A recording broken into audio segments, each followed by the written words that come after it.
Jamen, Lene Lund Køb Vest er jo et firma, der er 19 år gammel. Vi startede ude i det gamle Køb Smede Vestværksted ude på Vronningvej, som den dag der ikke er der mere, på grund af, at det er blevet eksproprieret. Og vi flyttede så fra Vronningvej ned til Silkeborgvej, ned til den lokale autoværksted, hvor han byggede en stor tilbygning, hvor der var plads til noget flytteforretning og noget tømmerværksted og et VVS-firma. Og det var så mig, der var VVS-firma. Da vi så var der nogle år, så flyttede vi så herud på vores eget domicil ude på Mosvej, som vi byggede her for, ja, det er jo snart 10 år siden. Og det vi beskæftiger os med i dag, og har faktisk altid gjort, det er jo både blikkenslagerarbejde og VVS-arbejde, og vi har kørt meget i oliefyrsservice og gasservice og fjernvarmeservice.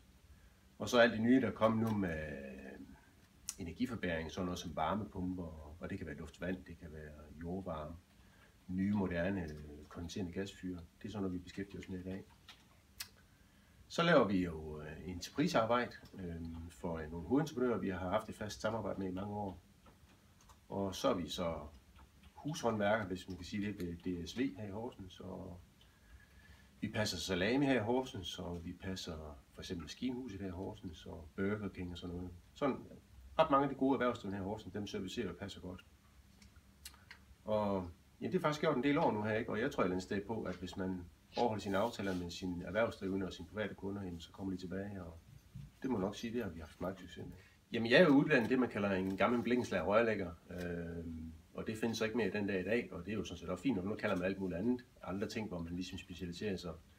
Men jeg synes, det er rart, da jeg blev udlært, det var, at man havde en sådan lidt bred og alsidig uddannelse, ikke? Og den har jeg så krydret lidt med, at jeg har taget det man kalder et A-certifikat til gasservice og installering af nye gasfyre.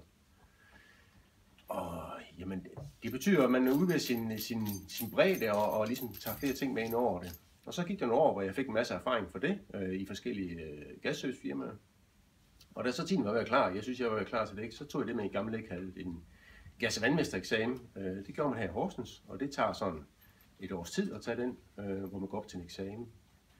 Og gas- og vandmester, det bruger man ikke så meget mere i dag. I dag kalder man det VVS-installatør, og det er jo sådan set bare et moderne udtryk for en gammel gas- og vandmester.